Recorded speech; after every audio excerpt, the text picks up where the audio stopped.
Pare, Parenting and Relationship Enhancement.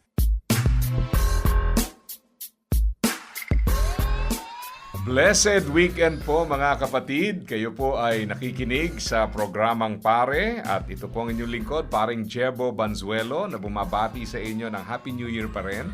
Hindi pa ho nalalaos yung pagbati na yan.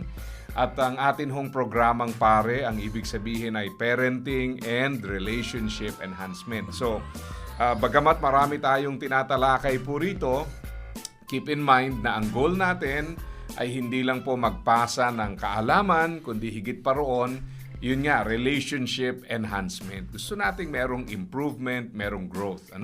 At kasama po natin sa ating programa, at ngayon po nakikita, kung meron kayong Facebook, yung mga nakikinig ngayon sa radyo, pwede nyo hong puntahan kung yung istasyon na inyong pinakikinggan ay merong Facebook page. Pwede nyo pong masubaybayan ang ating programa sa Facebook. Yan.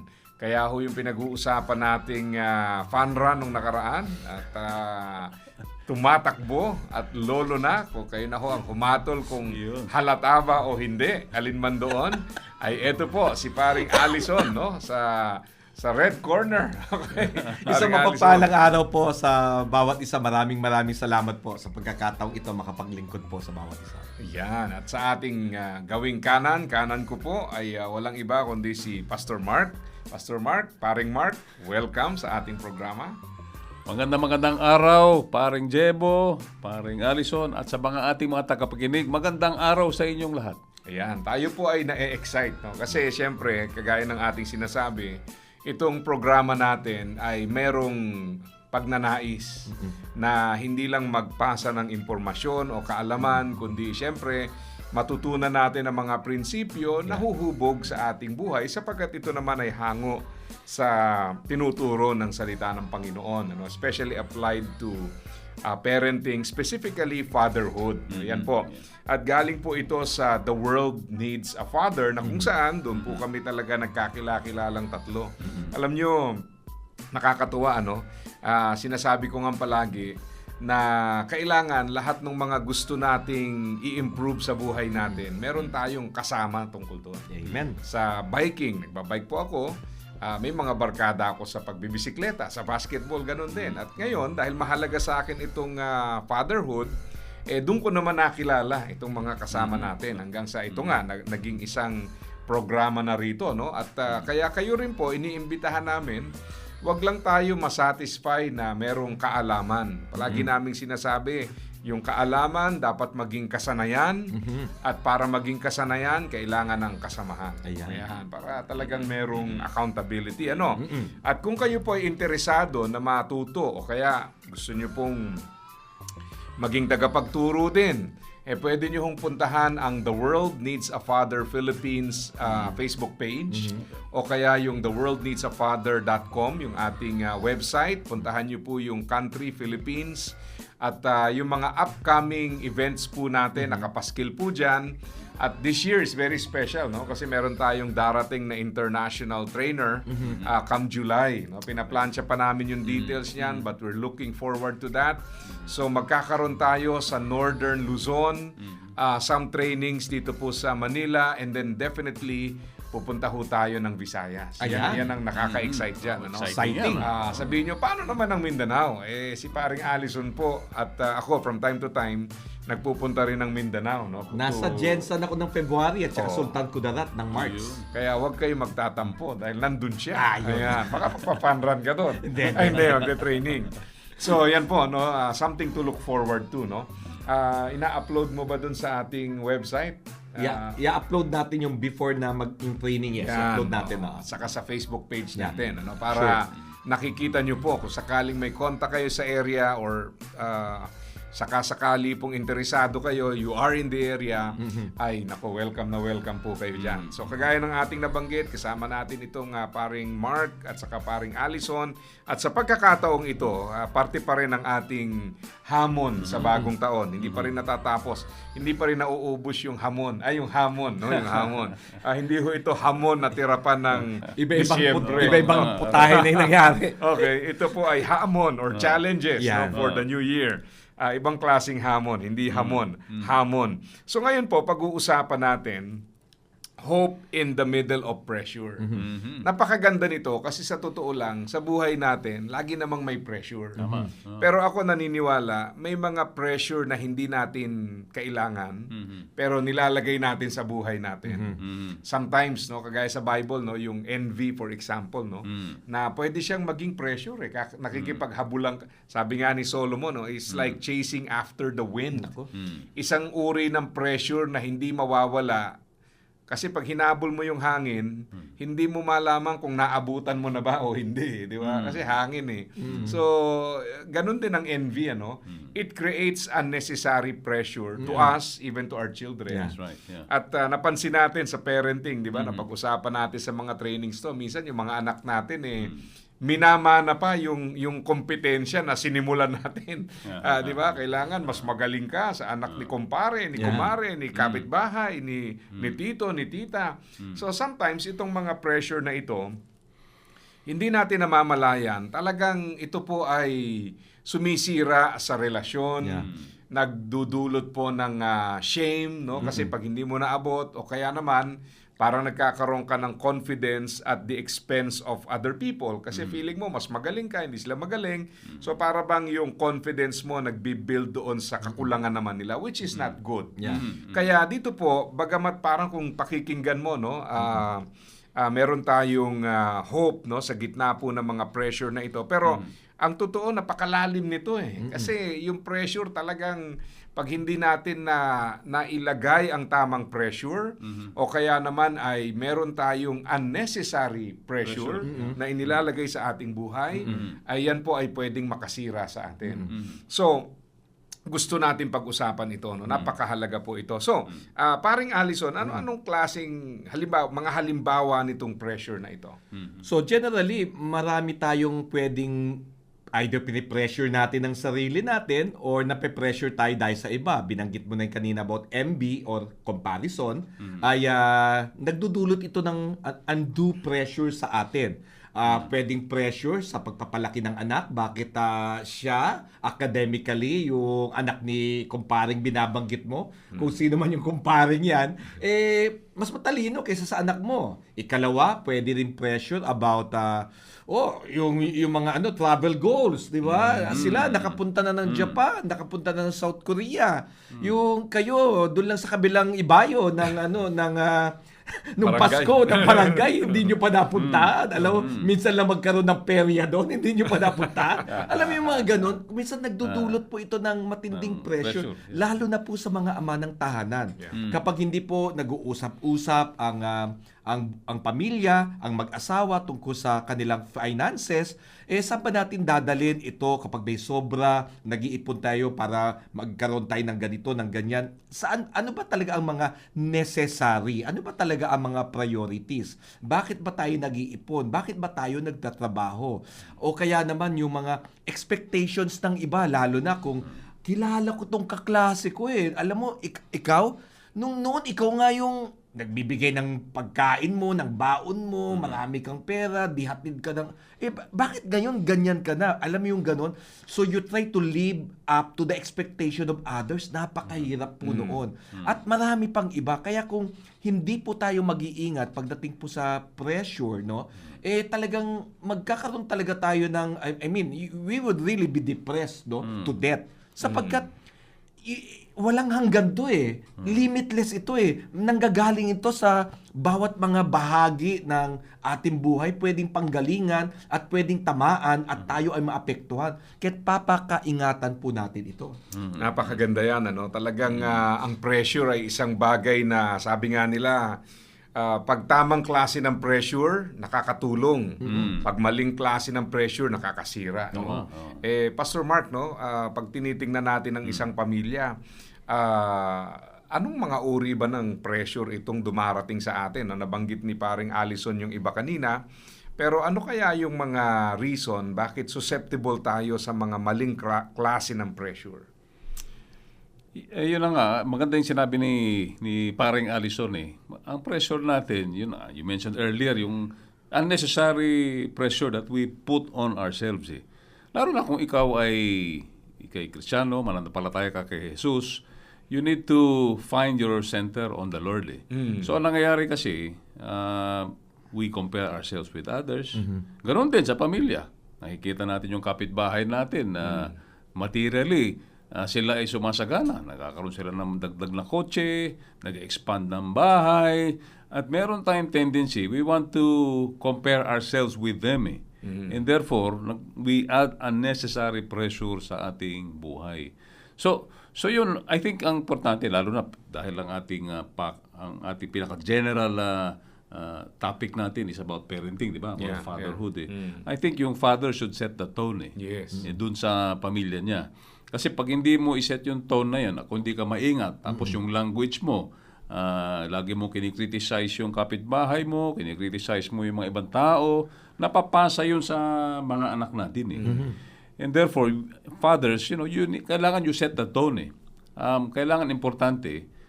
There's three things that I think you need to do, di ba? Number one, kailangan the father should find his, una, pinag-usapan na natin last week yun. He needs to find his hope and his peace, yung kapayapaan niya sa Panginoon. And he does that by constant prayer and meditation. Kailangan na in the midst of pressure, siyempre yung pressure kasi, combination niya ng mga unnecessary pressure. And there are pressure that are really nangyayari, di ba, sa trabaho, at darating talaga yun. So you need to find time to center yourself in the Lord. So time of meditation, time of prayer.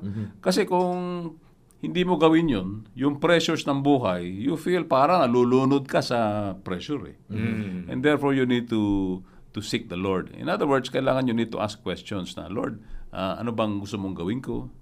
Ano ba ang kailangan kong desisyon sa buhay? Kung nakita ko nangyayari ito sa mga kapitbahay ko, ako ba ay susunod din ba ako sa lifestyle nila? So those are things you need to ask yourself. Kasi at the end of the day, you need to please the Lord and not other people. So I think yung pressure na unnecessary is because we compare ourselves with others. We want to please people instead of pleasing the Lord. So yun ang una. Then pangalawa, you need to find your, it's connected, you need to find your identity. Diba? Sino ba talaga ikaw? Diba? I remember si Jesus, diba, nung nasa mundo siya. You would find a pattern sa buhay niya. Hindi siya nape-pressure. Ayun ko napansin, hindi siya nape-pressure. I remember, di ba, yung kwento ni Martha and Mary, na yung namatay yung kanilang kapatid. O may sakit yung kanilang kapatid. Oo. Tapos, hinahanap nila si Jesus. Because sa kanilang pananaw, ang solusyon ng kanilang problema si Jesus. And then yung balita, pumunta kay Jesus, na malubhan yung sakit ng kanyang kaibigan, si Lazarus. And then sabi sa Bible, he waited there for 2 days. It's like parang relax lang siya. Relax lang siya. In other words, he knew, of course, si Jesus siya ay Diyos. Alam naman niya yung gagawin niya. But I think we need to take, we need to model our lives kay Jesus. We should center, una, our relationship with God, number one. And second, we need to find our identity in God. See, Jesus would say statements like, I am the light of the world. In other words, he knew his identity. Alam niya yung identity niya. In fact, nung sinabi niya yun, sabi ng mga Pariseo, you're speaking about yourself, di ba? Other people should testify about who you are. And then ang sagot niya, I know who I am, I know where I am going, you do not know who I am, you don't know where I am going. In other words, he was very confident kung sino siya. So kailangan tayo, kumpiyansa rin tayo, sino ba tayo? Tayo ay anak ng Diyos. Primarily, yun ang identity natin. And then thirdly, we need to know whose we are. Diba? Ang whose we are is who should we please? So, as a Christian, as a follower of Jesus, kailangan ang i-please po natin ang Panginoon. And therefore, we don't need to follow these footsteps of other people.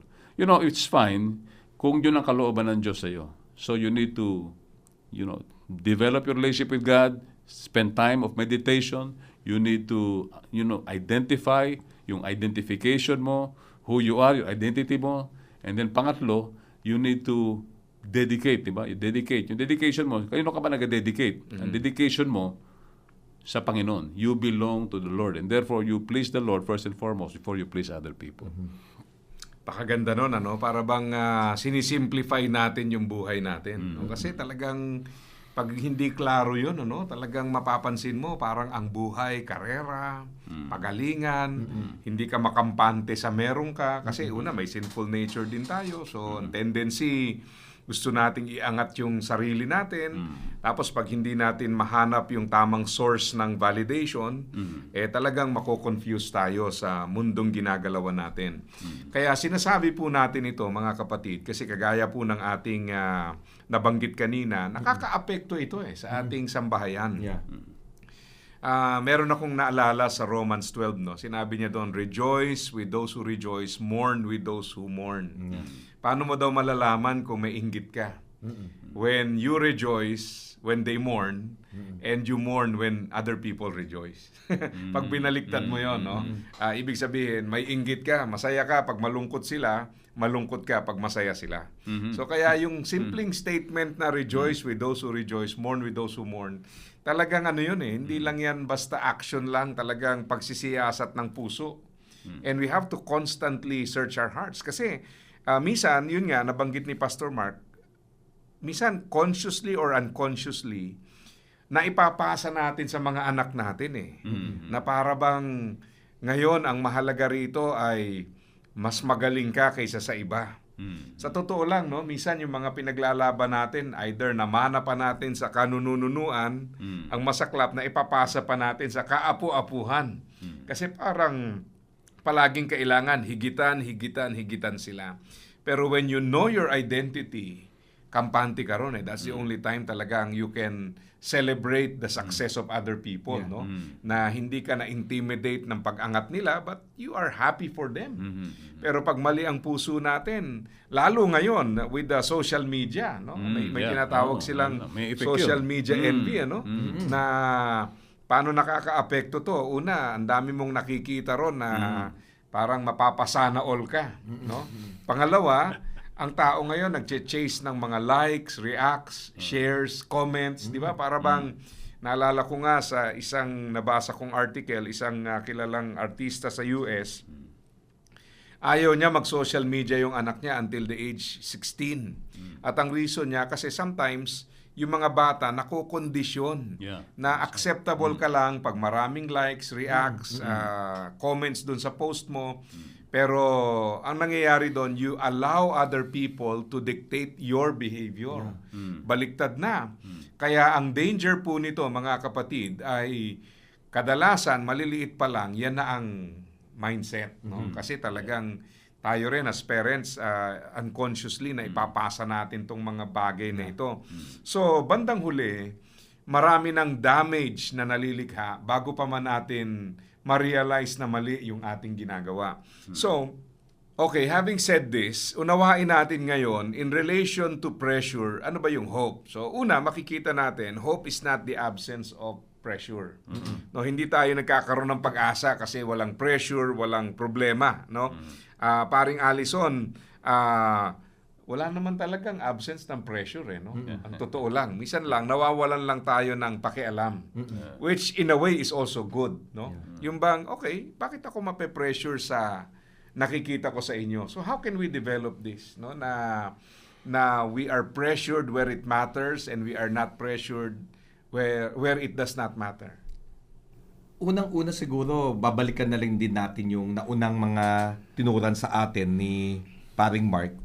When we speak about pressure, ay gusto ko mag-center really and give emphasis on identity.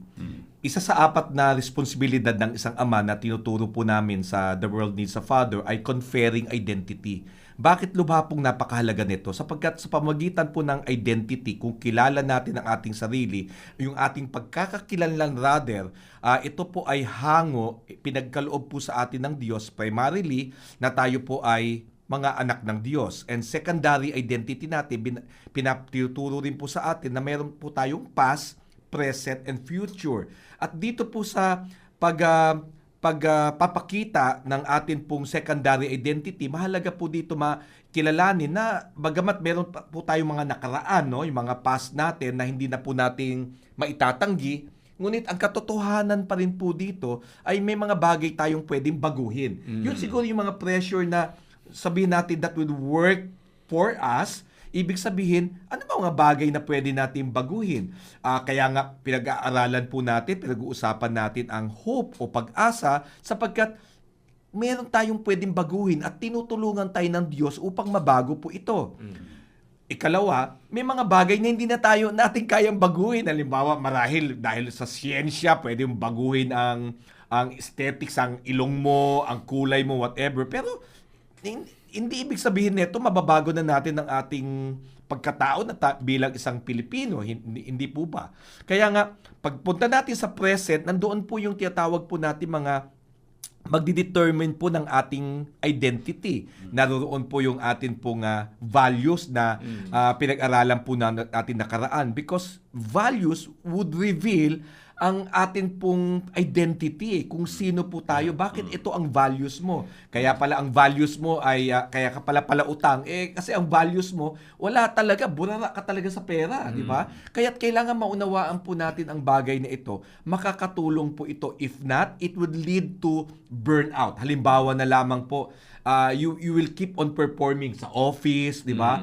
Sabi nila, ginagawa mo ng araw ang gabi ang araw. Hindi mo na maintindihan tuloy ngayon kung nasa ang oras at panahon ka na. Exactly. Hindi po ba? Kaya nga po, mahalaga sapagkat kinukuha mo yung applause, yung acceptance ng ibang tao sa pamagitan ng yung ginagawa. Kailangan makontento po tayo, klaro po sa atin na ito ang pinagagawa sa atin sa opisina, ito pong job description natin. Hindi po tayo nagpapasikat, di ba? Hindi po natin kinukuha kung yung parang maagaw ang promosyon ng iba. Klaro po sa atin yon. That's why maraming empleyado, they get burnt out. Maraming mga estudyante, they get burnt out. Sapagkat hindi po natin alam kung kailan po yung tamang panahon ng pagpapahinga. We have been given time for rest. We need to rest. We have been given time to eat with nutritious and proper food. Kailangan gawin din po natin ito. Sapagkat kapag hindi po maraming mga ibang bagay tayo nakakaligtaan, thereby mag-bring about po ito ng mga burnout, kapaguran sa atin po. And that is not good sa atin pong kalusugan. Yeah. Napakagandang bagay yun, ano? Kasi totoo yan, na kadalasan performance-based tayo, no? Kaya pamisan yan ang napapansin natin sa mundong kinasanayan natin, we are measured by performance. Yeah. That's right. And sometimes, yun na nga, hindi na natin maalis sa sistema natin. Kahit na tapos na yung trabaho, performance pa rin. No? Kasi pagalingan pa rin, kumpara-kumpara. Pastor Mark, ikaw ay may ilang anak nga? Tatlo, no? Na pare-parehas lalaki. Tatlong lalaki. Oo. So, pare-parehas lalaki, but I'm sure, pagdating sa kanilang mga katangian, iba-iba yan. No? So, how do you manage yung gano'n, ano? Na siguro may mga listeners tayo na ang tendency, o yung kuya mo ganito, o si ano ganito, sometimes hindi maiwasan naman talaga, nagko-compare, no? Pero, paano natin malilesen? Or if ever mag-compare na hindi naman palaging mali, no?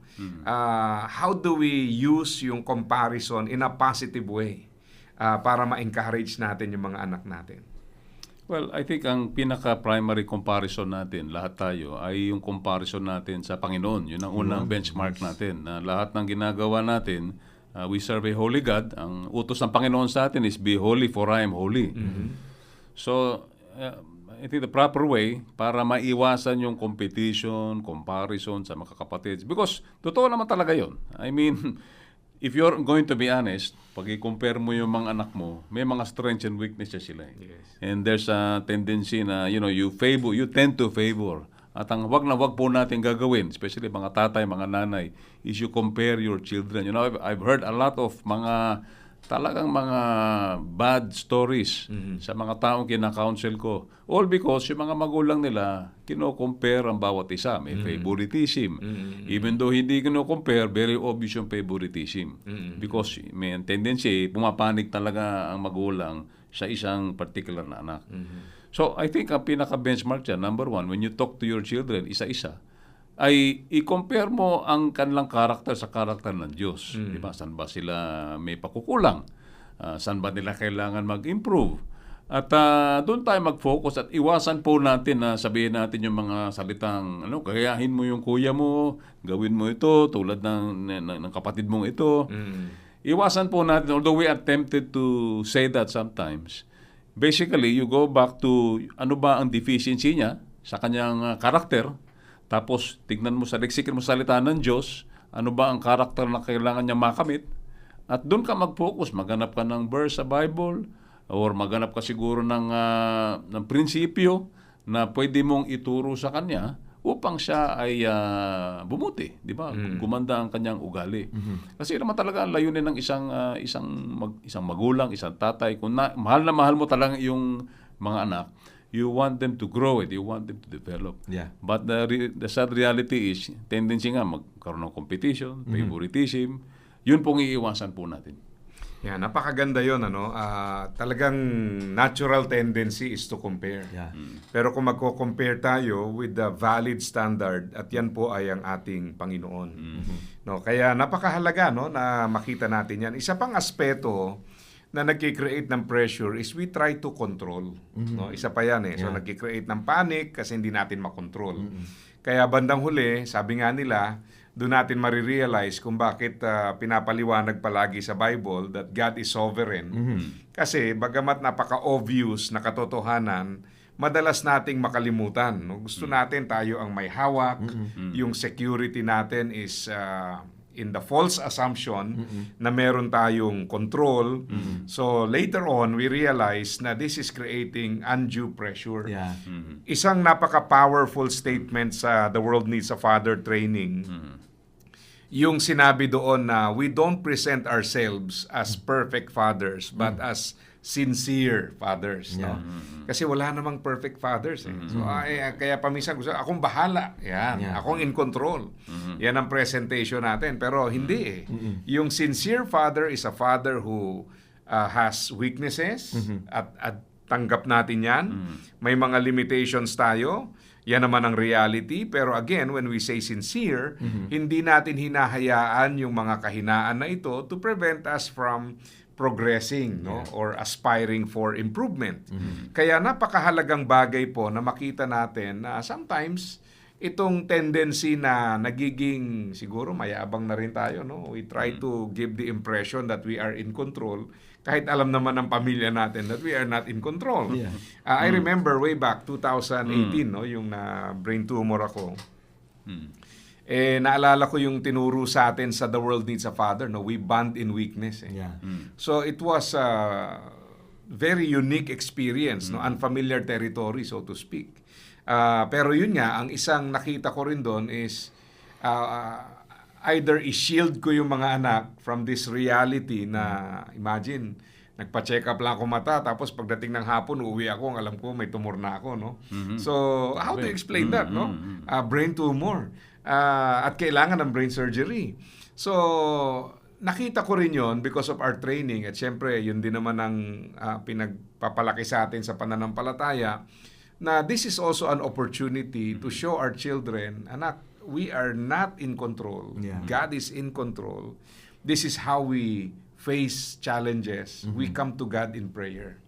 So sometimes ang parents, siguro masyadong caring, gusto nating spare yung anak natin from problems, so we give the impression that we are in control, na hindi naman totoo. Or sometimes, masyado lang tayong confident sa sarili natin, we want to show or present ourselves as somebody who is in control. Pero again, hindi po yun ang way because it's not true. Kaya nga, naalala ko sa training natin, isa sa mga ina-address natin is the problem of insecurity, which I believe is one of the maybe main source ng pressure, no? Yung insecurity na gusto nating ipakita sa iba. So paring Allison, talking about insecurity, saan ba nanggagaling ito? Mahabang usapin actually, no? Pero magandang tignan po natin na nagmumula ito sa atin pong paano po tayo pinalaki ng ating pong mga magulang. Meron po tinatawag na mga mother wounds and father wounds. Unconsciously, wala naman nakakaalala kung paano tayo pinalaki, lalo na paano pa pagpapalaki sa atin nung paring Jebo nung 1-2 years old, di ba? Ay, hindi pala kasama si Mami. Bigla pa lang nag-abroad or something happened, no? Nagkaroon ng temporary separation sa pamilya. Kaya at mga bagay na ito ay nagdudulot po ito ng insecurity unconsciously, no, sa atin pong buhay maging sa ating paglaki. Kaya po kuminsan kung ito po ay mother wounds o kulang sa intimacy dahil sa wala ang kanyang mother nung siya ay lumalaki, meron po mga mistrust, no, sa sa mga ibang tao na parang you don't allow people to come near you, parang lagi kang suspicious, no, sa bagay na ito. Kung ikaw naman ay halimbawa mga edad mo mga 6 o 7, no, ito naman yung panahon na sabi nga nila napaka-contrasting paring Mark, no, sapagkat yung kapag halimbawa ang isang lalaki o husband o father ay nag-aasawa ang isang lalaki halimbawa sa age na 25 at ang anak niya by that time ay 7 years old na, marahil siya ay 32, 33 years old, di ba? So ito naman yung panahon na 33 years old, ito na yung panahon na kasagsagan naman doon sa success season na tinatawag. Pero ito naman yung panahon na kailangan siya ng kanyang anak sapagkat ito yung time na 6 to 7, yung tinatawag nating yung affirmation, no? So kapag hindi pala ito na ibibigay, nagki-create to ng insecurities, no, sa kanyang paglaki. He may not be conscious, akala lang niya, hindi, personality ko to o kaya dinideny niya yung insecurity na ito. At hindi niya maintindihan kung saan nanggagaling. Kaya nga po, nung natutunan ko po ito personally, no, when I attended in 2013, 2014 ng The World Needs a Father, ay malaki po ang naitulong sa akin nito sapagkat meron na po nagpaliwanag ngayon saan nanggagaling itong insecurities ko. Sapagkat one way or another, different colors, different shapes, different magnitude, may taglay po tayo mga insecurities sa buhay. At kung ito po ay hindi po natin maunawaan, ay nako, maraming relationship ang magsasuffer. Ibig sabihin, imbes na masiyahan ka sa tagumpay ng iba, malulungkot ka. Kung dapat na mamalungkot ka sa kinasapitan na hindi maganda ng isang kaibigan mo, doon ka naman nagsasaya. Hindi po tama iyon. Kaya nga po, ipinamamanhik po namin to, pinaglilingkod namin sa inyo sapagkat lubha pong mahalaga itong pinag-uusapan po natin under hope, paano tayo magkakaroon ng pag-asa in the middle of pressure, sapagkat isa pong aspetong kailangan natin tignan dito is yung insecurity. Ayan, napakaganda yun. Actually, napakalaking bagay pag-usapan yan. Pero again, when we talk about mother and father wounds, we are not blaming the parents. Yeah. Ang goal natin dito is to identify what's going on. No? Kasi, Pastor Mark, usually pag sinabing wounds, ang nasa isip ng iba, something painful. Pero sa context ng ating pag-aaral, it is something lacking. No? Ibig sabihin, merong dapat nagawa, pero for some reason hindi nagawa. Siguro hindi alam ng tatay, hindi intentional yung father or mother. So dahil yan ay hindi mo naranasan, sometimes nade-develop sa'yo. Halimbawa, nasanay ka na, pinupuri lang pag may nagawang tama o pinapansin lang pag nagawang tama. So ikaw naman, lumalaki ka na kala mo normal lang yun, no? Magaling ako. As later on, nagugulat ka na, hindi na yung affirmation ng parents yung hinahabol mo, yung affirmation ng society na. Kasi ganyan ka ni-raise up Naalala ko yung sinabi sa nabasa ko, no? We buy things we do not need with money we do not have to impress people we do not even like. Grabe yun, no? Pero totoo, di ba? Minsan, we try to overachieve. Wala hong masama maging achiever tayo. Pero paminsan yung mga actions natin ay nanggagaling sa isang motibo na para bang pag hindi nangyari, devastated tayo. So, instead of enjoying achievements, parang sabi nga, in never-ending pursuit. Grabe yun, pagka gano'n. Patunayan. Palaging may gustong patunayan at hindi matapos-tapos. To the point na sometimes, you sacrifice your family for the sake of fulfilling yung gusto mo. Sometimes you get into unnecessary purchases, no? Yeah. Yung mga gastos na hindi naman kailangan. Add to cart. No? Add to cart, no? Para lang sa mga bagay na akala mo bubuo ng pagkatao mo at magiging kompleto ka pag meron yan. Yeah. Again, we're not against purchasing, so safe na yung mga na-add to cart. Yeah. Hindi naman laging masama. Pero yun nga, where is it coming from? Yeah. Yung desire na yun. Yun ang isa sa mga pinag-aaralan sa The World Needs a Father. So kung gusto nyo matuto dyan, we encourage you to attend our trainings. No? Yeah. Napakahalaga po yan. Ngayon, lipat muna tayo ng konti. No? We teach hope by how we handle stress. So tayo mismo, no? Again, we are not perfect. Pero ang bottom line po dito is mahalaga na conscious tayo that what we do as a father, as a parent, is being observed by our children. Yeah. And they learn from our example. Yeah, no? that's How right. true is this, Pastor Mark? No? Hey, that's very true. Talagang, kasi sa totoo lang, kanina, pinag-uusapan natin paring Jebo yung control, di ba?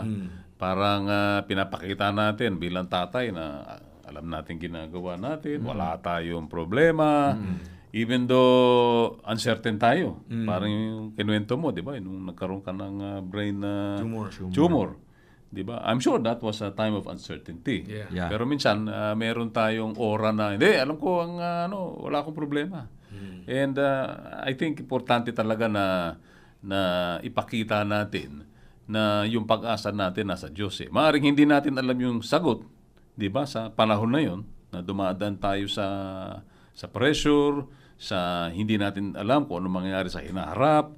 Pero ang katiyakan natin, ang hope natin o ang certainty natin that God is in control, God is sovereign, God loves you, mahal ka ng Diyos, at meron siyang plano. At kung ano yung plano niya, dahil it should be sovereign over yung plano mo. Kaya nga, di ba, tawagan natin, pag tinanggap natin si Jesus, we accept Him as our Lord and our Savior. Kasi when you accept Him as your Lord, you are submitting sa Kanyang sovereign plan sa buhay mo. Kasi doon din nakakaroon ng stress eh. Meron tayong plano. Iba sa plano ni Lord.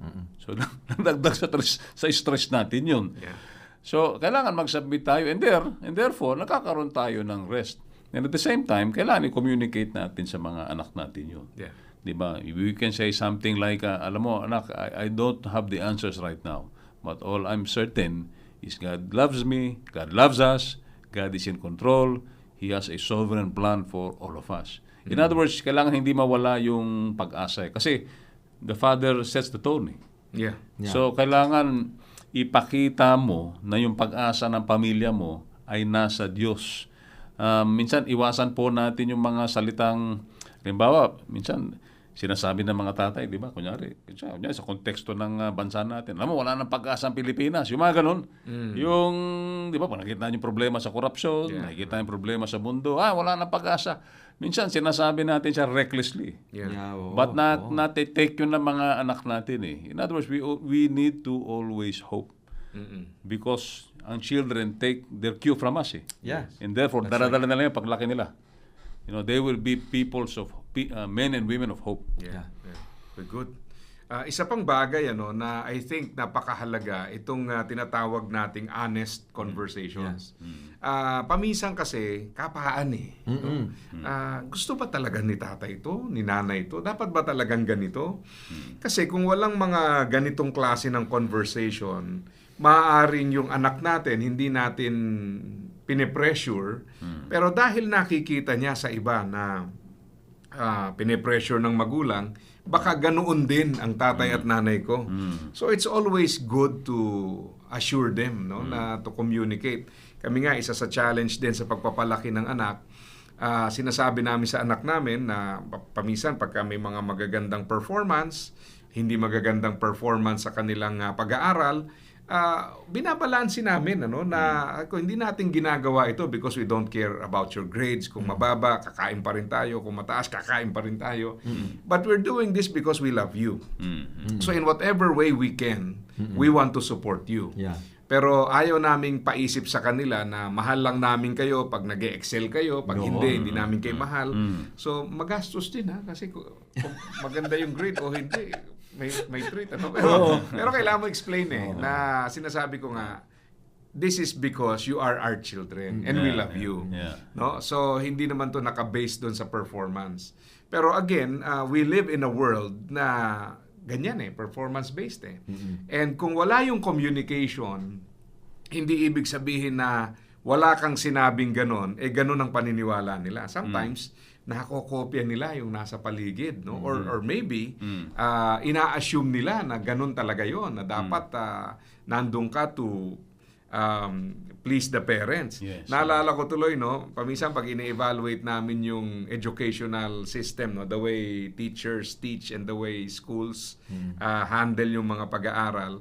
Alam mo, nakikita namin, karamihan dyan, they are designed to please the parents, not to teach the students. Kasi ang goal is to, siyempre, kumbinsihin mo yung nagbabayad ng tuition. Hindi para effectively to teach the children. So sometimes, in the process, nape-pressure yung bata. Mag-perform kayo kasi manunood ang magulang ninyo. Yan. So again, you're not thinking about the welfare of the child, but you're pressuring the child so that those who pay the tuition will be satisfied. May ganong aspeto no? Para bang sabihin ng magulang, yan ba ang binabayaran ko? Ganyan lang makikita ko, di ba? So ngayon, yung nangyayari naman paminsan, nape-pressure ngayon yung ating mga anak. So again, hindi ko sinasabi to para sirain yung mga institusyon. Sinasabi ko lang to so that parents will be aware that sometimes ganyan po ang nangyayari. So nagki-create ng pressure. So yung communication na yon is very important to clarify, no? Na no such thing na ganyan or maaring wala akong sinabi pero baka may naipaparating ako. So yung mga honest conversations na ito will foster hope dahil there is clarity. And then at the same time, we remove yung mga unwanted pressure, no, yung mga phantom pressure, no, yung mga akala nila importante, yung pala hindi. So inaalis natin 'yan, no? And through this communication at the same time, maganda yung point na sinabi kanina ni Pastor Mark din, we show that we are also vulnerable, no? Pinapakita natin yung reality na tao lang din kami. Hindi namin kayang sagutin lahat, hindi namin alam lahat. Pero again, sometimes akala ng mga anak natin superhero tayo. Alam mo, isa sa mga napansin ko, no, yung mga anak habang lumalaki, syempre yung gastos lumalaki, no? Dati naalala ko, pag kumain kami, yung bunso, saling pusa lang no? Oo.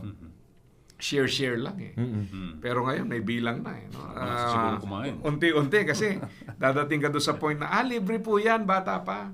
Tapos sukatin po natin si Iho. Susukatin, may bayad na po. Full na po ang bayad. Oo, hindi na. Ngayon, kaya ko sinasabi to kasi alam mo, napansin ko sa ibang mga parents, sobrang bigat kasi yung needs ng mga bata pataas ng pataas. Pero yung sweldo ng magulang, di naman tumataas. So ngayon, sometimes, ang parents, sinasarili nila yung load, no? They also have to explain to the children. Nothing wrong po pag-explain natin ang masaklap dito, namumuhay sila sa isang parang maling kaisipan na okay kami pero ang reality hindi kami okay. Kaya yung communication ng values natin is very important para makita ng mga anak we're not spending because we're rich, we're spending because this is important. We are not spending not because we are poor but because we don't consider this as important. No? So, huwag kayo ma-insecure kung hindi tayo gumawa ng ganito, hindi natin ginagawa ng iba. Bakit? Kasi nga, bottom line, naka-base tayo dun sa values natin. And that should be communicated as well. No? Napakahalagang i-communicate yan. Kaya, mapapansin nyo po, hindi pala ganun kasimple. No? Hindi ganun kadali. Because we're trying to communicate something to our children. No? Kaya, malaking bagay po yan. Kaya maraming salamat sa mga paliwanag. Ngayon naman po, dadako tayo sa ating devotion sa pangunguna po ni Paring Allison. Sa atin pong devotional ngayon ay nais ko po magbigay ng isang tanong. Are we creating a space sa atin pong mga tahanan where struggles, pain, or challenges can be honestly spoken without being ashamed? Ito po yung talata natin mula po sa Roma, Kapitulo 8, 18. Romans chapter 8 verse 18. Babasahin ko po sa inyo sa ESV. At nagpapahayag po si Pablo po dito ng kanya pong pinagdadaanan. Ang sabi niya sa Romans 8:18, "For I consider that the sufferings of this present time are not worth comparing with the glory that it is to be revealed to us." Mula po sa ang salita ng Diyos, para sa akin ang mga paghihirap sa buhay na ito ay hindi maihahambing sa napakagandang kalagayan na mapapasa atin balang araw. Ano po ba ang pananaw natin sa mga pagdurusa o sa mga pressures of life? Una, sinasabi ni Pablo dito, the reality of pain, of struggles, of pressure, realidad po ito ng buhay.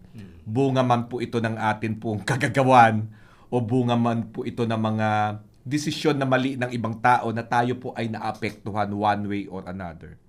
Ngunit ang katotohanan po dito ay na hindi po natin maitatanggi gaano man po kabigat ang sakit, ngunit inilalagay niya ito sa mas malawak na larawan ng layunin ng Diyos.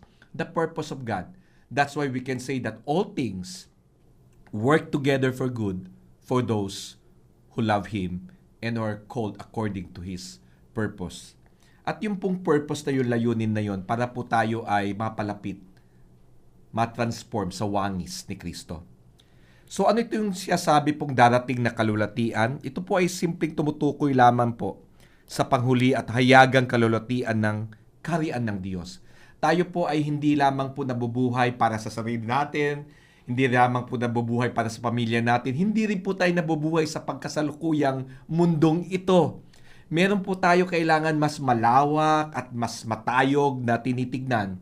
At ito po ang atin pong kaharian ng Diyos na siyang naghihintay sa atin. It is already present, nararanasan na po natin, but it is not yet at the same time. Sapagkat once it is fully revealed, ay mas masasabi nating no eyes have seen, no ears have heard, no mind can conceive what God has prepared for those who love Him. Sa lahat po sa atin na tunay na nag-alay ng kanilang buhay, isinuko ang kanilang buhay sa ating Panginoong Hesus. Ang ating Panginoong Hesus ang una po nag-alay ng kanyang buhay sapagkat alam po niya na tayo, taglay po natin ngayon ang pag-asa na kanya pong ipinagkaloob. Tanganan po natin ito, panghawakan po natin ito, at patuloy po tayo tumingin kay Kristo at kay Kristo lamang. Napakagandang devotion para sa atin, ano? Pag naintindihan natin yung unconditional love ng Panginoon, to know that He is in control, no? All things work together for the good of those who love God. It gives us security, no? Na itong security na ito matatagpuan lamang natin sa Panginoon, no? Na hindi tayo dapat mag-isip na mahalaga ka lang kasi mas magaling ka kay ganito.